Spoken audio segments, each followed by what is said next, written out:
Essa emergência do clima não tem paciência não para ficar esperando as decisões de Brasília. E é por isso que em ano de eleição, o biofertilizante não é um assunto do agro. Precisa extrapolar essa bolha.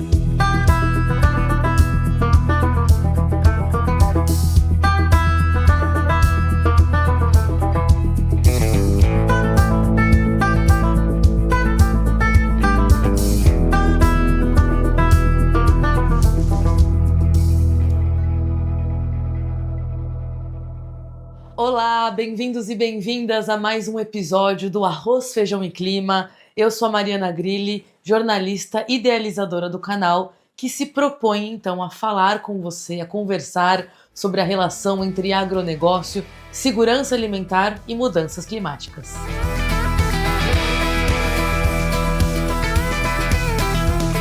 Quando você olha para o prato de comida na sua mesa, você vê o resultado de uma das maiores potências agrícolas do planeta. Parece exagero, mas é real. O Brasil alimenta centenas de milhões de pessoas dentro e fora das suas fronteiras. Mas existe uma pergunta que raramente é feita no debate público. O que exatamente alimenta o solo brasileiro? Para entender por que a comida varia tanto de preço e por que o clima e a política internacional afetam diretamente a sua cozinha, nós precisamos fazer uma viagem no tempo. Entre as décadas de 1960 e 1980, o Brasil viveu o impacto da chamada Revolução Verde. O uso massivo de fertilizantes químicos e agrotóxicos transformou a forma como o país usava a terra até então. Foi essa virada tecnológica que abriu caminho para a potência agroexportadora que nós conhecemos hoje. Mas isso hoje cobra um preço alto. Com a expansão de terras agricultáveis impulsionada pelos químicos, a nossa matriz de cultivo mudou radicalmente. O nosso solo mudou radicalmente. Ficou mais lucrativo e viável plantar commodities voltadas para o mercado externo do que manter a diversidade alimentar na mesa do brasileiro. E enquanto se fala dos recordes de safra ano após ano, a verdade é que a saúde do solo no longo prazo e a diversidade de culturas, como o nosso próprio arroz e feijão, foram ficando para trás. Na década de 90, o Brasil perdeu uma oportunidade histórica de planejar esse futuro. Durante o governo Collor, foi vetada a criação do Conselho Nacional da Agropecuária, um órgão que teria papel estratégico de estabelecer a inovação tecnológica rural a cada 2 anos no Brasil. Isso ajuda a explicar por que a Embrapa, por exemplo, que é a nossa maior empresa de pesquisa agropecuária, funciona como um excelente órgão de execução. Mas ele não é um órgão de planejamento e não existe um norte unificado realmente entre as suas mais de 20 unidades. Foi a falta de planejamento lá nos anos 90 que atinge em cheio a nossa soberania nacional nos dias atuais. Quem nos conta é o diretor executivo da Associação Brasileira da Indústria de Bioinsumos, Reginaldo Minaré. Como isso foi vetado e não foi colocado nada no lugar, nós temos uma total ausência de planejamento de inovação tecnológica para a agropecuária. Isso acontece com políticas esporádicas e não uma política de governo efetivamente direcionada.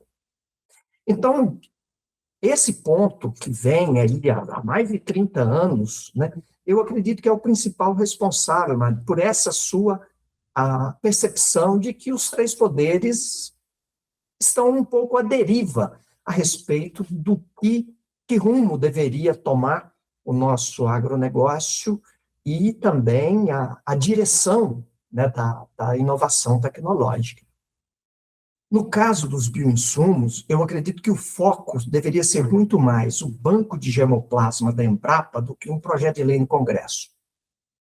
O que a Embrapa vai fazer com esse banco de germoplasma? Ela vai pesquisar e identificar aquilo que tem potencial dentro desse banco de germoplasma e dizer, olha, agricultores brasileiros, como todo salário de pesquisador e todo banco de germoplasma foi construído com recurso público, nós estamos aqui devolvendo para a agricultura essa tecnologia. Quem quiser pode buscar. Talvez fosse mais adequado você direcionar um volume de dinheiro para a Embrapa fazer isso, remunerar melhor, dar prêmio para os seus pesquisadores, para que eles realmente mapeassem esse banco de germoplasma. O que nós temos aqui? E ampliasse a bioprospecção para buscar mais micro-organismos no território brasileiro. Vender soja e comprar iPhone é uma balança que não fecha.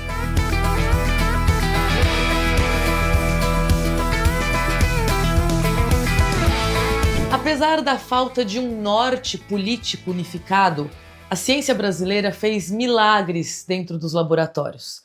Estamos falando da fixação biológica de nitrogênio por meio de micro-organismos. Uma descoberta revolucionária cujos estudos começaram antes mesmo da criação da Embrapa pelo trabalho pioneiro da cientista brasileira Johanna Doberheiner. Depois, esse estudo foi incorporado pela Embrapa, mas, afinal de contas, o que tem de tão especial nessa fixação biológica de nitrogênio? A microbiologista e pesquisadora da Embrapa Milho e Sorgo, Cristiane Abreu, traduz para a gente como isso funciona na prática e os benefícios. Porque o Brasil é um país muito diverso, né? Nós temos uma diversidade imensa, uma riqueza, né, de micro-organismos no nosso solo. E a biodiversidade, Mariana, ela trabalha a nosso favor. Então, o que é o inoculante? Nada mais é, né, que um produto à base de bactérias, principalmente, tá? Normalmente são bactérias, mas temos também produtos à base de fungos, né? Uma solução líquida, por exemplo, ou sólida, onde você vai ter ali, né, bactérias que fazem diversos papéis. Por exemplo, nós temos bactérias que são especializadas, né, como você é jornalista, eu sou pesquisadora, a função daquela bactéria, a profissão dela é quebrar as moléculas de nitrogênio e entregar de uma forma útil para a planta, tá certo? Então, a gente chama de bactérias fixadoras de nitrogênio. Nós temos bactérias que fazem a solubilização biológica do fosfato. Qual que é o carro-chefe delas? Qual que é a profissão dela? Produzir enzimas, ácidos que quebram moléculas de fósforo e aí a planta absorve, né, de forma melhor. Ok. Então, os inoculantes, eles vieram para ir, por exemplo, na semente, né? O produtor vai pegar esse produto, tá certo? Como se fosse um adubo, e vai molhar a semente com ele, né? Então, vai inocular, que a gente chama. Quando a planta, ela for, pode colocar no suco também, né? De plantio. Quando a planta for para o solo, ela já vai com essa bactéria benéfica, com essa amiga, né? Essa bactéria do bem, junto com ela. Na hora que as raízes vão crescendo, a bactéria vai crescer junto, tá certo? E a bactéria, ela é uma parceira da planta, certo? Por que ela é parceira, Mariana? Porque a bactéria precisa dos açúcares que a planta produz para crescer. Então, é interesseira, né? Ela tem interesse em suprir a planta com esses elementos essenciais. Assim como a gente precisa de ferro, de cálcio, a planta precisa de fósforo e nitrogênio para crescer, tá certo? Então, a bactéria fornece esse fósforo, esse nitrogênio para ela e ganha açúcar em troca, certo? Então, o inoculante nada mais é que o produto biológico à base de micro-organismos benéficos que vão auxiliar a planta. Aí nós temos diversos tipos de inoculantes hoje. Por exemplo, temos inoculantes mitigadores de estresses, né? Que são a bola da vez aí, né? Eles são aqueles que ajudam a planta a vencer os desafios climáticos, né, que a gente está tendo hoje. Os estudos das décadas de 70, 80 e 90 construíram a biblioteca biológica que o Brasil usa até hoje. No entanto, por mais fantástica que seja a descoberta científica de trocar químicos importados por bactérias do nosso próprio solo, essa tecnologia sempre esbarrou na barreira da política. Por isso, voltemos à história do Brasil. Entre 2007 e 2010, o mundo deu um aviso claro do perigo de dependermos de insumos estrangeiros. Em meados de 2008, o mercado global enfrentou uma gravíssima crise de preços e escassez de insumos agrícolas. O Brasil, extremamente dependente da importação do trio NPK, nitrogênio, fósforo e potássio, viu os custos de produção no campo dispararem da noite para o dia. Naquela época, o então ministro da Agricultura, Reinhold Stefanes, liderou uma articulação entre o Ministério da Agricultura e o Ministério de Minas e Energia para estruturar um Plano Nacional de Autossuficiência. Foi nessa época, lá de 2008, que nasceram as bases do que viriam a ser, anos mais tarde, o Plano Nacional de Fertilizantes e o Programa Nacional de Bioinsumos. Assuntos que andam em paralelo, se complementam, mas ainda patinam entre si. Ou seja, faz pelo menos 18 anos que o Brasil discute a exploração de jazidas nacionais de fósforo e potássio, o papel da Petrobras na produção de nitrogenados e amônia e metas para reduzir a dependência externa. 18 anos. Mas a verdade é que pouca coisa avançou.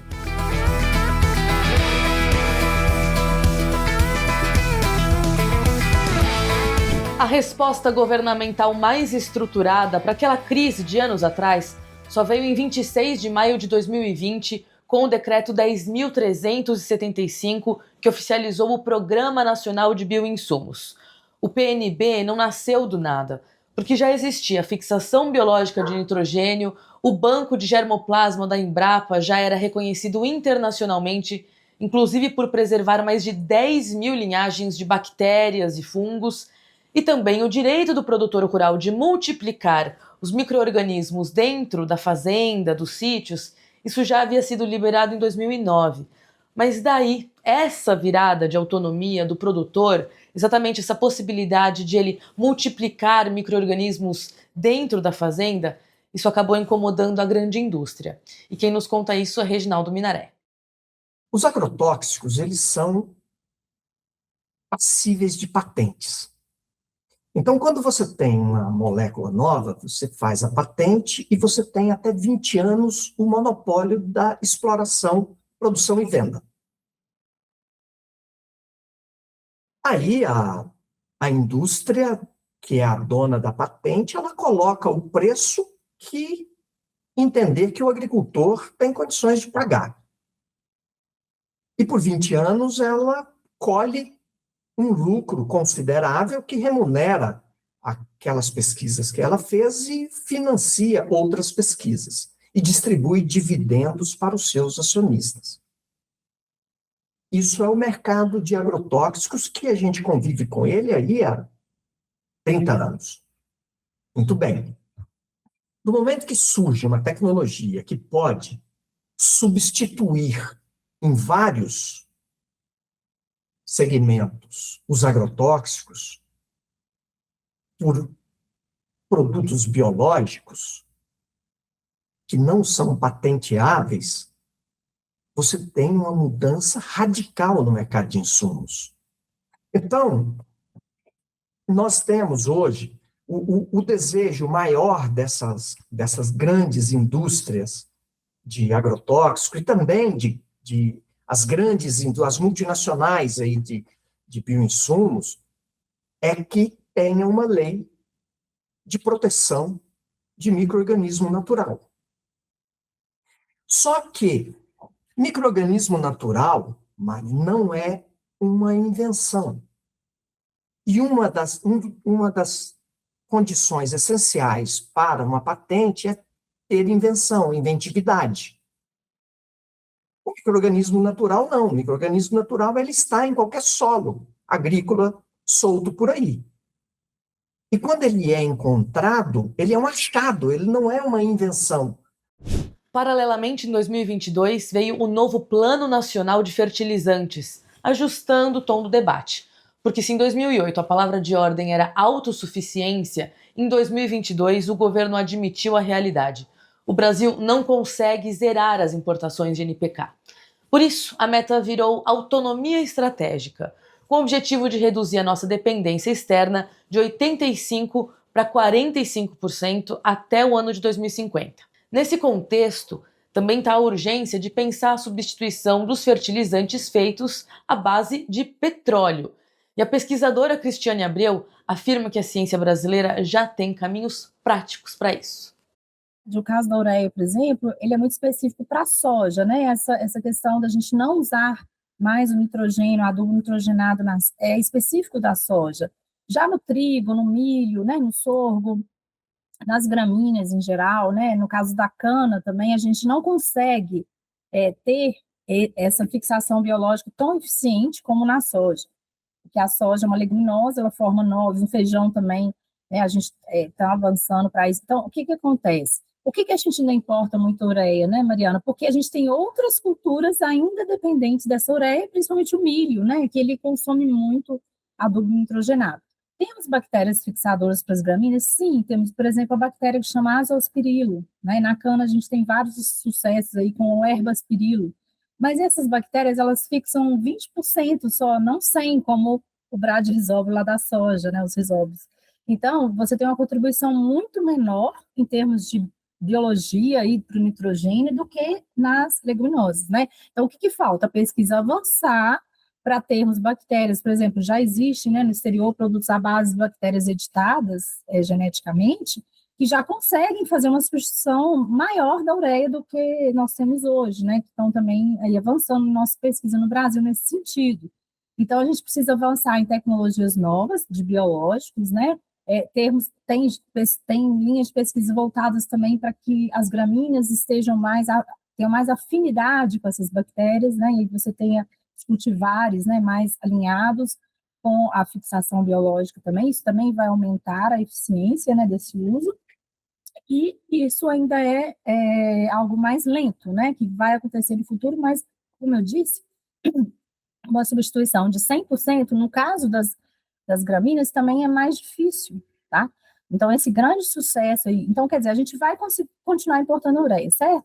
E qual que é o outro problema que nós temos? Nós não temos uma produção nacional de ureia, né? E nós já estamos agora com o Plano Nacional de Fertilizantes, Profet, a gente já está ganhando campo nessa área, ou seja, o Brasil já está atento, né, por causa dessa questão geopolítica, abastecimento, e o petróleo e tudo. Aí a gente já tem o quê? Um norte, fala assim, olha, nós também precisamos produzir para que a gente deixe de importar tanto. E a gente tem condição de produzir ureia aqui, né? Então, a gente tem aí a Petrobras, a gente tem outras indústrias. Enfim, com isso, né, a gente tem investido tanto em Embrapa quanto MAPA, em novas tecnologias de fertilizantes, né? Foi criado aí o Centro de Excelência, né, em fertilizantes na FRJ, no Rio, para que a gente tenha avanços, né, nessa questão dos fertilizantes nitrogenados brasileiros, nacionais, certo? Que aí a gente vai se tornar menos dependente, né, também, e a gente usar os bioinsumos, né, em conjunto. Só que enquanto os governantes patinam, sem conseguir decolar de fato a produção de fertilizantes tradicionais, no campo, os bioinsumos ganharam uma força imparável. É um caminho sem volta usar os micro-organismos e os biológicos para cuidar do solo, da lavoura. E por esse movimento, o setor precisou de uma lei para chamar só de si.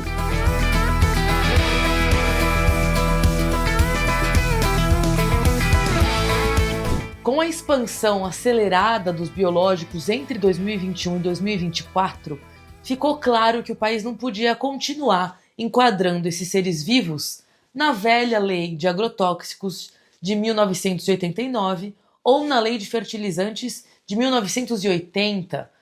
Após intensas negociações entre a Frente Parlamentar da Agropecuária no Congresso e o Executivo, foi aprovado então o Marco Legal de Bioinsumos, sancionado em 23 de dezembro de 2024 como Lei número 15.070. A lei criou uma categoria própria para os bioinsumos, centralizou os registros no Ministério da Agricultura e legalizou, então, mais uma vez, digamos assim, a produção on-farm para uso próprio. Mas a lei foi aprovada e o problema foi resolvido? Não. Entramos agora na fase da regulamentação. Para funcionar no dia a dia, o Ministério da Agricultura precisa publicar as instruções normativas de boas práticas, criar as plataformas digitais de cadastro e definir as regras dos laboratórios on-farm. E enquanto essa regulamentação não se consolida, a transição sustentável do campo fica parada.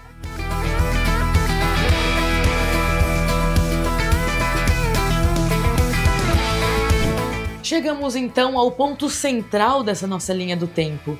O Brasil vive um paradoxo absurdo, porque é refém do próprio modelo produtivo e não consegue colocar em prática soluções elaboradas dentro do próprio país. A ureia, por exemplo, que aduba a lavoura, depende do gás natural, derivado do petróleo. Uma commodity que está no epicentro das principais guerras e tensões geopolíticas do mundo. A gente tem visto muito isso no noticiário ultimamente. Qualquer conflito no exterior faz o custo da adubação subir aqui no Brasil, encarecendo o custo de produção para o produtor e, claro, encarecendo a compra do mês para a gente enquanto consumidores. Nós temos um Plano Nacional de Fertilizantes, temos uma lei de bioinsumos recente, mas continuamos reféns dessa lentidão burocrática, do loteamento político de cargos e de um ritmo de governo que contrasta com a urgência da crise climática. Essa emergência do clima não tem paciência não para ficar esperando as decisões de Brasília. E é por isso que em ano de eleição, o biofertilizante não é um assunto do agro. Precisa extrapolar essa bolha. É um assunto de soberania nacional, de economia, de sobrevivência. O presidente da ABINS, Reginaldo Minaré, e a pesquisadora da Embrapa, Cristiane Abreu, compartilham então com a gente os caminhos que eles enxergam que realmente são viáveis para o progresso desse assunto. Então, a agricultura regenerativa, utilizando micro-organismos, utilizando remineralizadores que nós temos com sobra no território brasileiro, utilizando plantas de cobertura para ajudar na proteção do solo. Eu acredito que esse é o modelo de agricultura do futuro.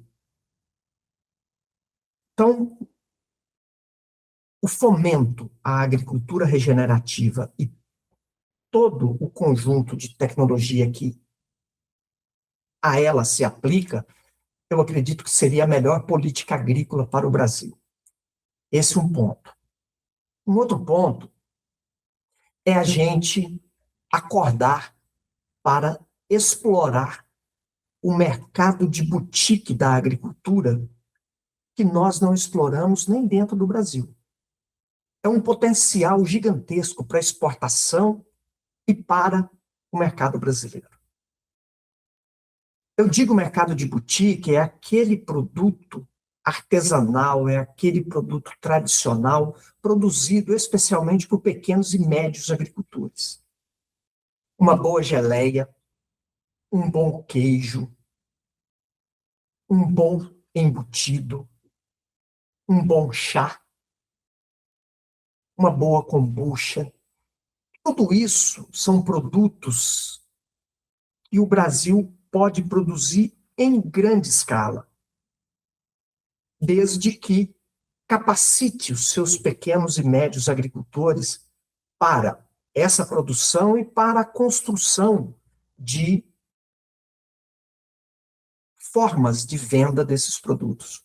É claro, um incentivo também para a maior produção de biológicos, né, de adoção desses biológicos. Acho que isso aí seria um plano muito bom para o Brasil, essa adoção, esse incentivo também para que o produtor ele consiga usar mais biológico, ele tenha acesso nas cooperativas, nas associações familiares, né, para que ele tenha esses produtos de forma mais acessível nas mãos dele. Então, acho que é isso, aumentar essa adoção dos biológicos, chegar a uma produção nacional e a inovação, né, Mariana, que não pode faltar, né? Então, eu acho que a gente continuar inovando, o Brasil hoje é o produtor principal de biológicos no mundo, a gente é modelo, né? Enquanto muitos países estão começando ainda, nós já estamos lá na frente, a gente já tem 50 anos de experiência ou mais, então eu acho que daqui a pouco a gente vai se tornar um grande exportador de biológicos, com certeza, a gente já está começando a fazer isso, né?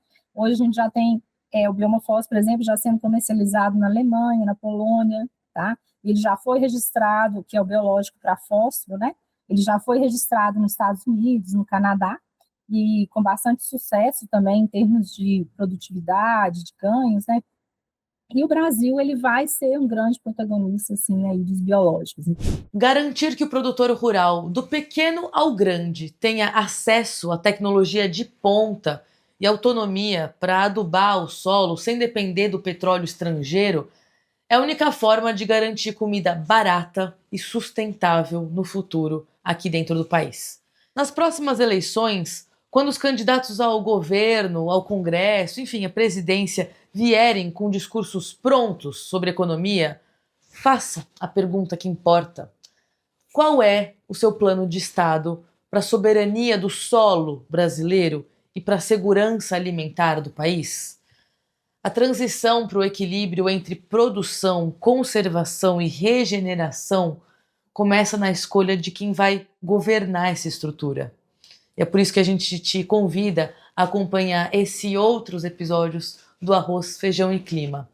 Curta esse vídeo, compartilhe. Se você ficou até aqui, com certeza você conhece mais gente que precisa entender o que está por trás do preço da nossa comida. E então, deixa seu comentário, participa dessa conversa. O Arroz, Feijão e Clima e o Clima Info se uniram para a gente falar sobre esse futuro do agro, do meio ambiente, futuro da nossa comida. E para isso, a gente está de olho na interação com vocês.